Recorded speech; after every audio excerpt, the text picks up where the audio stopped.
recording. Okay. Okay. So whenever you feel like, okay, thank you. Can you see my screen? Can you see the slides? Okay. So today I would like to move on to the second lecture of my course on Blowups, Scale, Duality, and Moduli Space. So for today, we are still going to be talking about blowups, and Gale duality and moduli spaces are the topics of the next lectures. So yesterday we discussed the blowup of P2 at the set of points in general position, and now we move to higher dimensions. So now today we will usually be talking about the set of M points in a projective space Pn, a set in general of distinct points, and we are going to consider the blowup of Pn at these points. So the usual notation is as last time. I denote by H the pullback of the hyperplane section. Here it should be Pn instead of P2. And each exceptional divisor over a point Pi will be denoted by EI. So as usual, here we have the Picard group of X, and once you choose the points, then you can choose this basis for the Picard lattice. And this is the formula for the anti-canonical class of the blowup. So the first observation is that now, instead of considering the Picard group with the intersection form, we have a bilattice. We have the space of the Picard lattice, and then the group of one cycle's modulo numerical equivalence. So we use an n up one and down one to denote this bilattice. And as soon as the dimension that is at least 3, the first observation is that if you take at least 2 points, then the variety is not a Fano variety. So I recall that in dimension 2, if you blow up to 8 points in general position, you have a del Peso surface. But here you can very easily compute. You take a line connecting 2 points. You look at the strict transform, and then you just look at the formula for the canonical class, and then you compute, and you see that the intersection with the anti-canonical class with the strict transform of a line is negative. So this is not Fano. However, exactly as in the case of the plane, we will see that if you blow up few points, you get still a finite picture, while if you start blowing up many points, then at some point you get an infinite and a wilder and wilder geometry. Okay, so in order to make this precise, what do I mean by finiteness? I have to introduce the Cox ring, or the total coordinate ring of a variety X.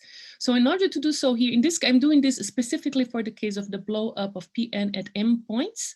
So I fix a base. So an important thing here is to fix a basis for the Picard group. So in this case here, H and the EI.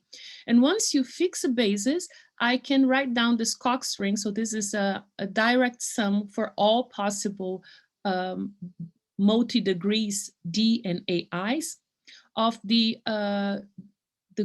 ring. So I take I add all the global sections of all the line bundles on X. So they're indexed by this basis. And just one observation here is I need to give it this. I want to give this a structure of a ring, and so of course I can add sections as usual, but I also want to multiply them. And in order to do so, I have to observe that even though if I take 2 divisors linearly equivalent, I have an isomorphism between their spaces of global sections, this isomorphism in general is not natural.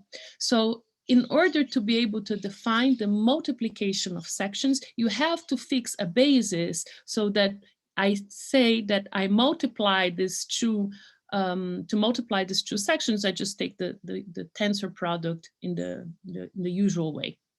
So this is to say that this, in order to define this ring, I must choose a basis. But of course, once I choose different bases, I get isomorphic rings. Okay, so and then the object that we want to look at is this ring of sections. And the main definition here is due to Hu and Kiel from 2000.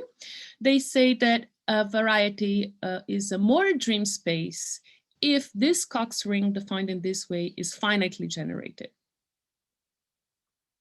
And for example, if you take X any projective toric variety, it is true that this ring is finitely generated. And actually, so this was introduced by Cox earlier than Moore dream spaces. So Cox proved that for a projective variety, for a toric projective variety, then the Cox ring is a polynomial ring. And in fact, this is an if and only if statement. And this number of variables in the, here actually I probably should, it should start from x0 to xn. So there is one missing variable there. And this n is precisely the dimension of x plus the Picard rank of x. Okay, so this is a first example, and another example, and this is much harder to prove. So this is a consequence of the work of Picard, Caccini, Haken, McKernan, that any Fano variety is a Moore dream space. In fact, here this holds in fact for any log Fano variety. So if you don't know what this is, please ignore it, but let me just say what this is in case for those that are acquainted with the minimal model program. So we say that the variety is a log Fano variety if there is an effective Q divisor delta such that the pair X delta is KLT and minus the log canonical class, which means minus KX plus delta is an ample Q divisor. So this is what we call a log variety. And I will now let me explain some features of Moore dream spaces. So first of all, so this is an observation of Zariski that whenever you have a base point free divisor on a variety, you can form its ring of sections. So this is this RD, this direct sum of all the global sections of all the multiples of M. This is finitely generated if you have a base point free divisor. And actually, if you take the proj of this ring, then you get exactly the image of X under the morphism defined by a sufficiently high multiple of D. So this is why this ring of sections, they appear naturally when you're studying morphisms defined by base point free divisors. So now the Cox ring, I take the sum of all these global sections all together. And in general, if the Cox ring is finitely generated, then so this is, I put this in quotation marks because I will make this more precise soon. Whenever you have a Moore dream space, then the birational geometry of X is finite. So you can finitely describe the geometry of X, and actually this is all encoded in a combinatorial gadget that I will introduce now. So in order to make this precise, instead of giving first, let me just start with a very concrete example, and then from this example, I'm going to generalize. So let me start with a projective space blown up in 2 points, P1 and P2. So in this case, I will take, well, not the Picard group, but I will tensor by R so that I have this vector space R3 with, again, 3 generators, H, E1, and E2.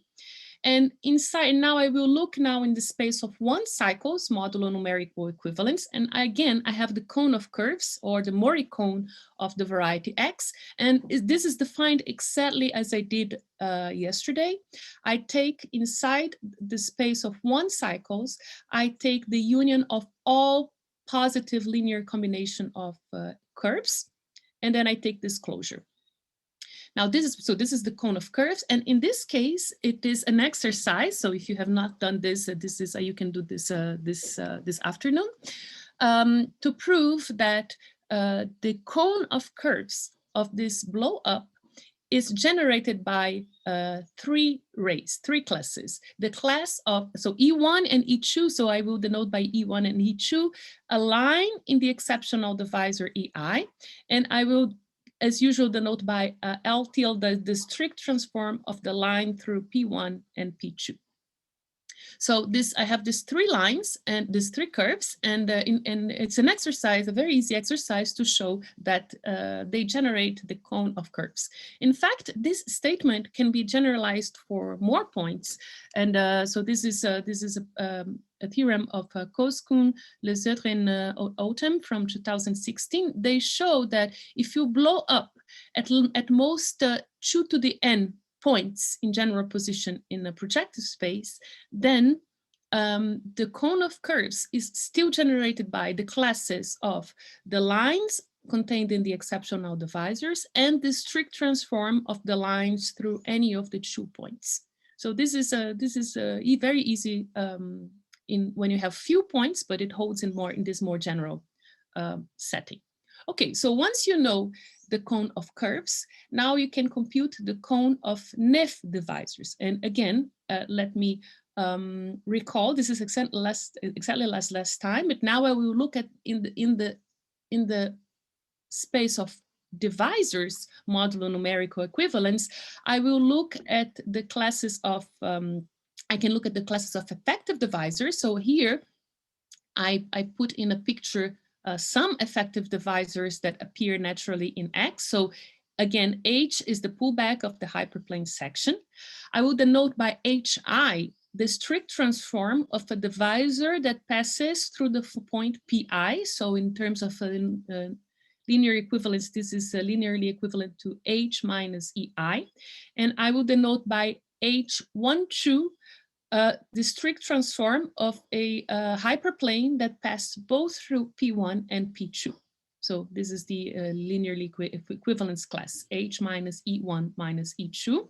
So I have written the 5 divisors, and so I put them in so this is a cross section of the effective cone. So again, inside the space of divisors, I can look at the cone that is generated by all the effective divisors on X. So I have some of these effective divisors. So in this case, this variety X is a toric variety. And so the effective cone is always generated by torus invariant divisors. And all these divisors that I drew here, with the exception of the H, the E1, E2, H1, H2, and H12 are all toric invariant divisors, can be represented by toric invariant divisors. And so this is the effective, or a cross section of the effective cone. And now I would like to describe some other cones. So as we saw yesterday, it's important often to look at the cone of NIF divisors. So the cone of NIF divisors is the dual of the cone of curves. So if you want to compute the NIF, once you know the cone of curves, and this is this exercise, now you can compute the dual cone. So these are the cone composed of divisors we have with non-negative intersection with the curves. And in this case, this is the NIF cone, the one in green. And to see this, you just have to look at the extremal rays of the cone of curves. So for each extremal ray, so for instance, E1, is one of the extremal rays of the cone of curves. This will dually correspond to a facet of the NIF cone, and that is precisely that facet in blue. And same thing for if you take the E2, the ray spanned by E2, this will correspond to another facet of the NIF cone, this facet in red. And it's actually interesting to look at this different one here, the one given by the strict transform of the line through P1 and P2. So this gives us another facet of the NIF cone.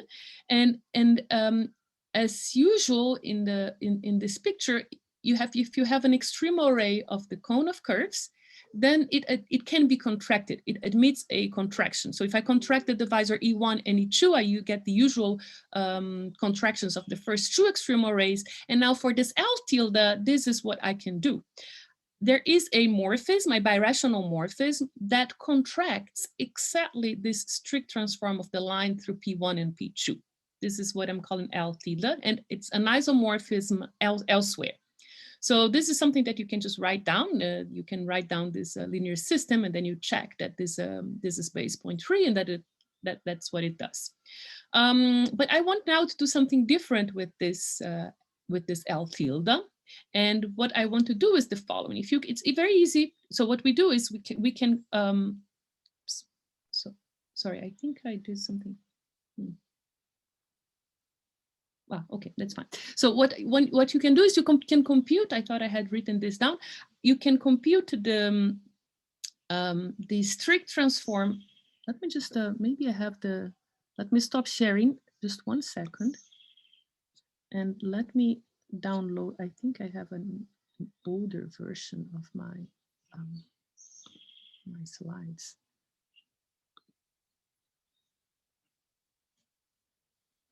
Okay.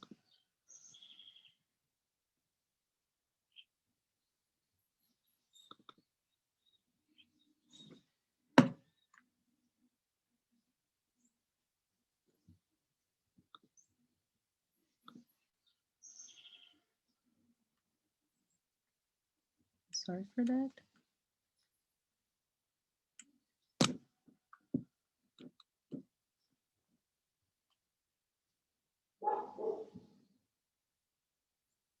No, I think so. Okay, sorry. Let me just go back to my slide. I think there is something wrong here. That's okay. I had added something this morning. That should be okay.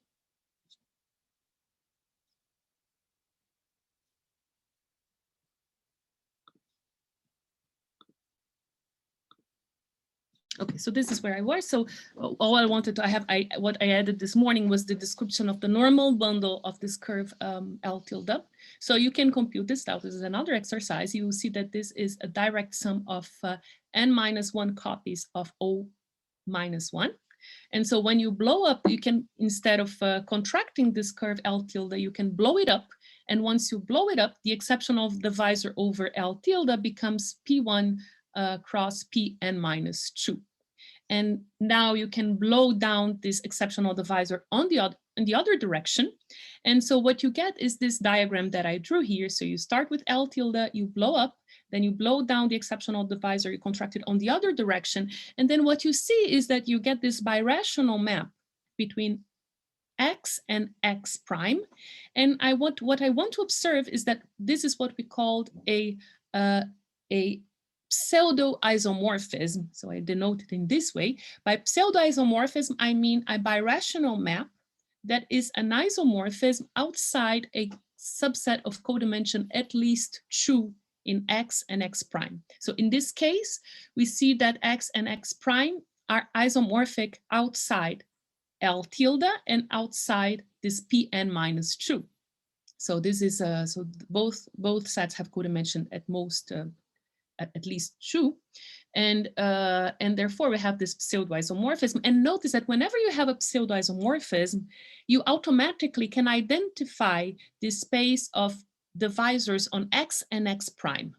There is a natural identification because they differ in codimension at least 2.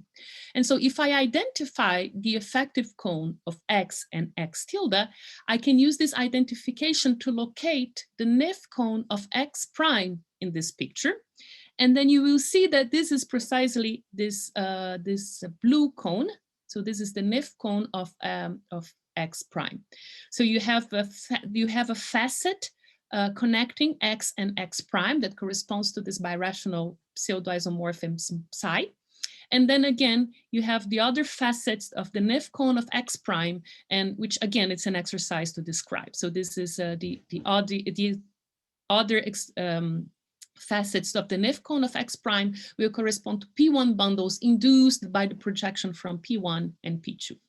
Okay, so this is the picture that in this very specific example, and in this case, the movable I can define also the movable cone of X. In general, the movable cone of a variety is just the closure of the cone defined spanned by movable divisors.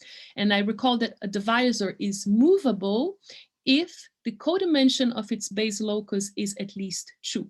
So you have this movable cone, which is the union of the NIF cone of X prime of X and the NIF cone of the pseudo-isomorphic variety X prime.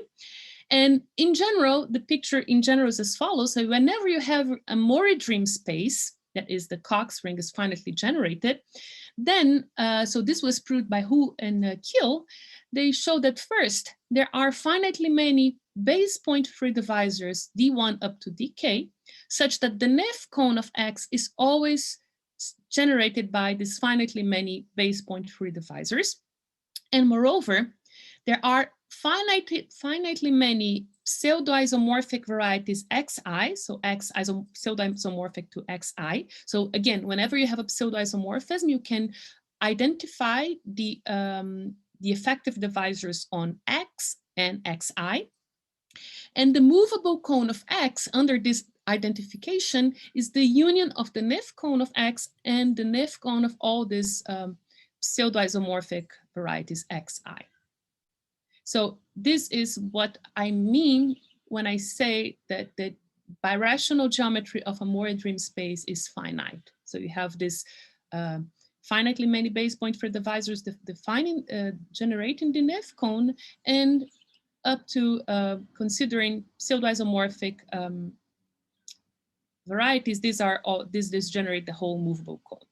Okay, so in particular, and this is what they call Moore dream space, you can run the minimal model program for any divisor on X. So running a minimal model program means you start with a chamber in this your movable cone, and then when you move to another chamber, you perform what we call a flip, and then or you can do contractions when you are in the Neff cone. So this is why they're called Moore dream spaces.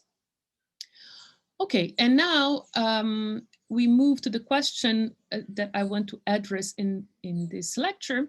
So given a set of points in very general position on Pn, I ask, when is the blow up of Pn in these M points a Moore dream space? And this is for points in a very general position. I have to say what a very general position means. I will just postpone this this definition for later. But let me first give you the answer. The answer, well, for in n equals to 2, this is what we did yesterday. Being a Moore dream space is equivalent to saying that X is a Del Peso surface. You have to blow up at most 8 points. And in general, this is in fact, two theorems, two results of Mukai and Kastrovet-Tevelev. So first Mukai proved one direction, and then Kastrovet and Tevelev proved the other direction. So blow up of Pn in M points in very general position is a Moore dream space if and only if, and here I'm assuming n is at least 3, if and only if we are in these 3 cases here. So either in dimension 3, you have to can blow up at most 8 points. In dimension 4, you can blow up to 7 points, 8 points, and in general for n at least 5, you can blow up at most n plus 3 points. And so this is the theorem. And let me just, first observation is that here, now let me say what I mean by a general position, a very general position. So the first thing is that we are always assuming that the points are in very general position. And yesterday I told you what a very general position is for points in P2. I told you, well, no 3 points on a line, no 5 points on a conics, no rational cubic through 3 of them, and 8 through 9 of them, and so on. Here, this is how I want to state this. I say that the points are in linear position if they're not degenerate. So if so if you look at the n plus 1, then the n plus 1 points are always linearly independent. And then I say that they are very general position if the following holds. It could happen that I have points in linear position, so no n, so any n plus 1 of them are linearly equivalent, are linearly independent, but after I perform a Cremona, they could become linearly dependent. And I say that the points are in very general position if I start with the points are always linearly equivalent, and then if I take Cremona based on n plus 1 of them, then the resulting points are still in general position, and so on. So for points in special configuration, then in fact this statement is not true in the sense that, for instance, Kastrevet and Tevelev, they proved more. They proved that if you take any number of points contained on a rational normal curve, so if I take n points, it could be 1 billion, but they're all contained in the same rational normal curve, then again, the blow up of this point configuration is a Mori dream space. So what I'm saying is that you can if you relax the assumption, then you may still get Mori dream spaces if you blow up more points. So this is the first remark. And the second remark that I would like to make is that, in fact, later on I proved with Alex Massarenti that this condition is in fact equivalent to saying that X is a log Fano variety. So as we saw, X, if you blow up 2 points, then X is not Fano, but one can check that it is still, these are all still log Fano varieties. Okay.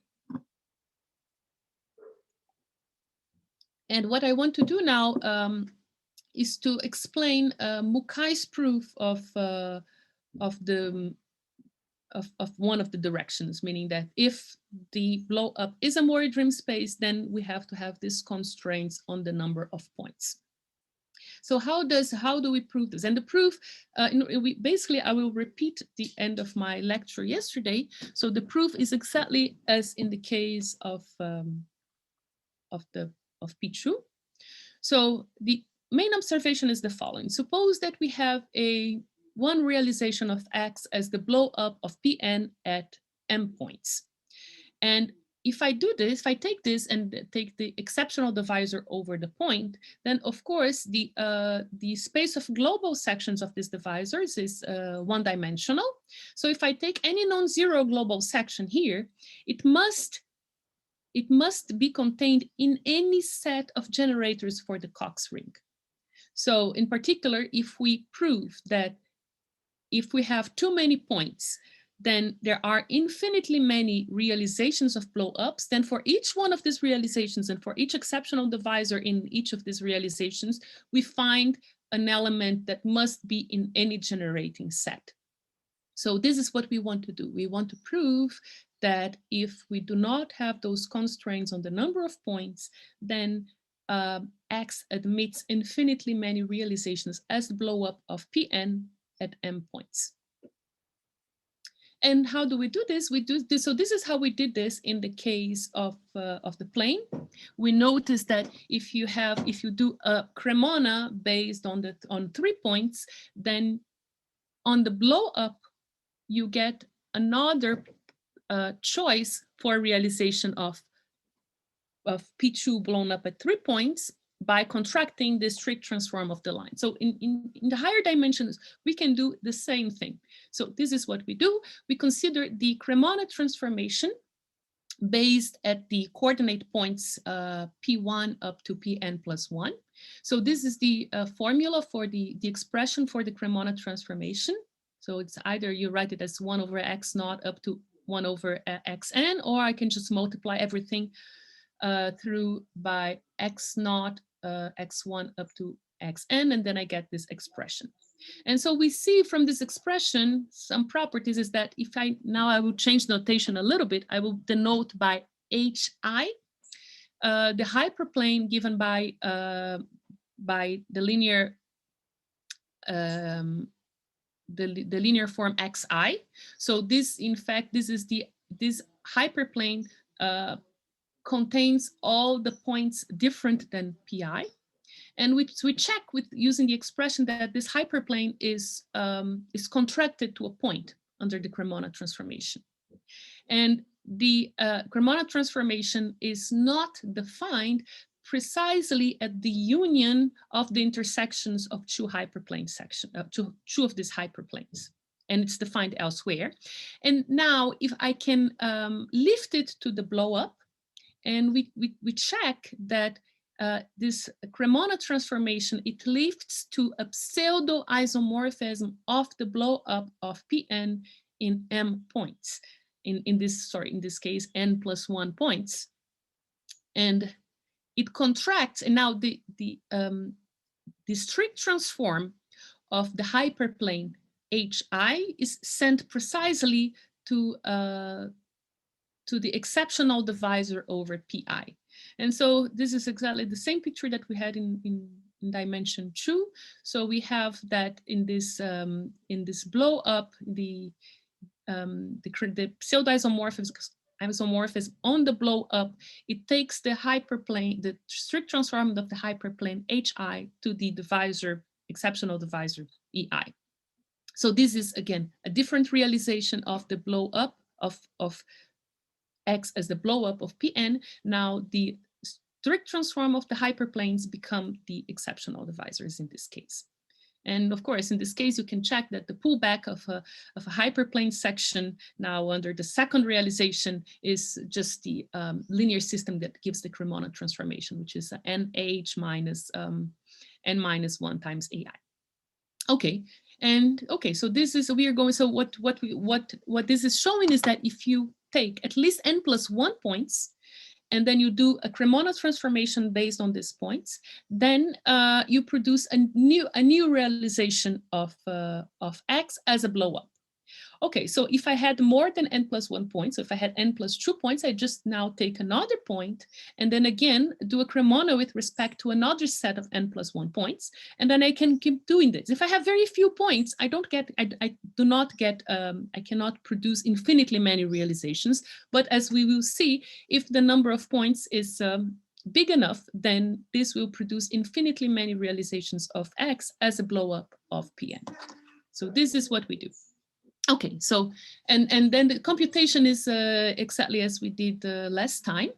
So now I look at so this is the Picard group of X is, I choose this basis. So once I choose a basis, I'm choosing one realization as blow up.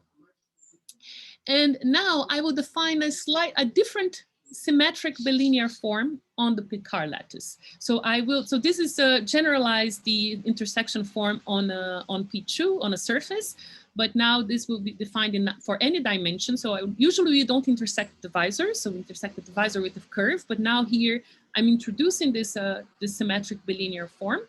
So I define it so that H intersect H is n minus 1.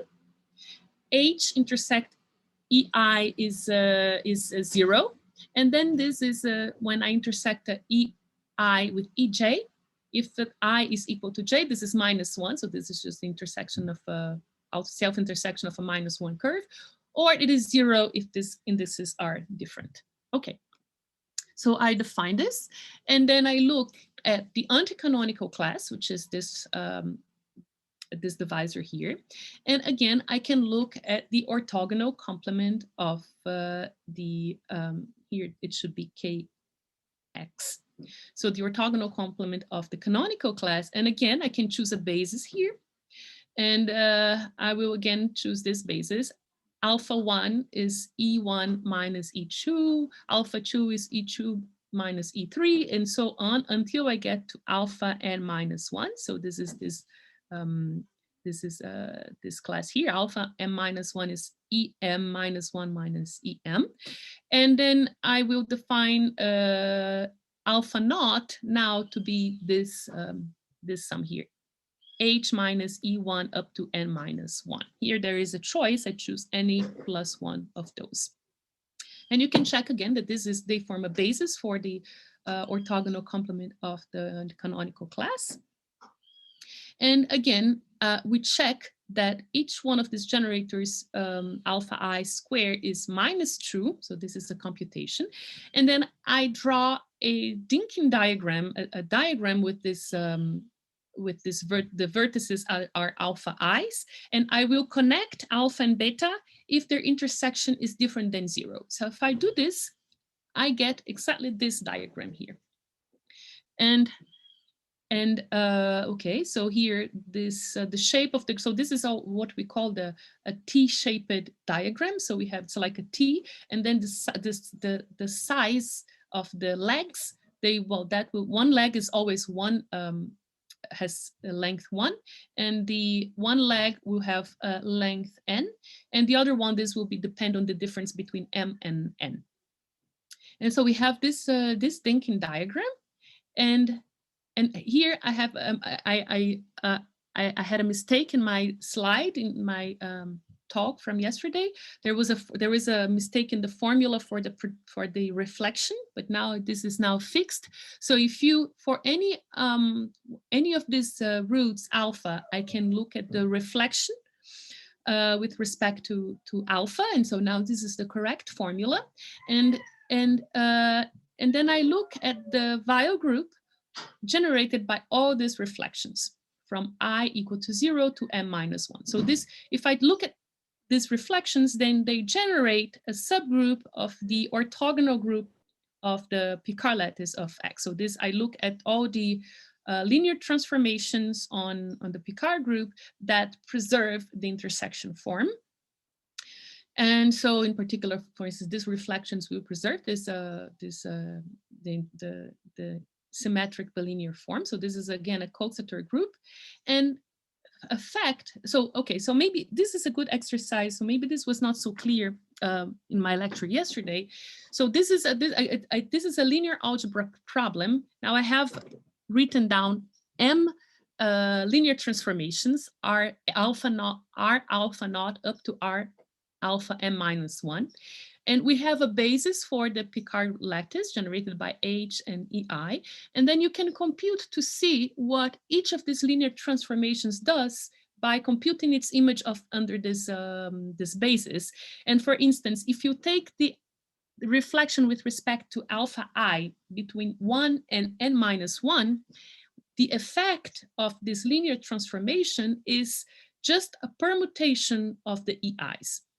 So the reflection with respect to alpha I permutes precisely the exceptional divisor EI and EI plus 1. So this is how I define them. So you just have to check. Okay, this is an exercise. You check that this linear transformation does that, and then so this is in this way you generate the whole permutation group Sn, the symmetric group Sm, and then you have to look at what the other one does. The reflection with respect to alpha naught. And again, now I have a correct formula for the reflection. So you can just compute what this reflection does. And what it does is it exchanges so here so now I go back to the notation that I introduced when I discussed the Cremona transformation. So I have the hyperplane EI defined by the linear form xi equals 0. So this hyperplane, when I do the Cremona transformation, they become the exceptional divisors. So this is the effect of this reflection R of alpha 0. It takes the strict transform of the hyperplanes through the of the hyperplane sections to the new exceptional divisors. Okay, so this is the effect of this last reflection here. And the fact is that this Weyl group is finite if and only if I am in one of those cases that I listed in the theorem. So in the case of n equals to 2, you have at most 8 points. And then if you have n equals to 3, you have at most 7 points, n equals 4, 8 points. And then in general for n at least 5, you can blow up at least n plus 3 points. So these are, so for these cases here, the corresponding Weyl groups are finite. And that means that if you start with the action, so this Weyl group, when it acts on a divisor, one of these exceptional divisors, by sending it to another exceptional divisor of a possibly different blow-up realization. And so if you have enough points, then by performing Cremona and then permuting the points, you can produce infinitely many blow-up realizations. Okay, and so this is the proof of one direction. So if you have too many points, then you get infinitely many realizations as blowups. And conversely, well, the proof now is for the maybe we would start discussing this in the next lecture, but I will not give the proof in this lectures of the converse.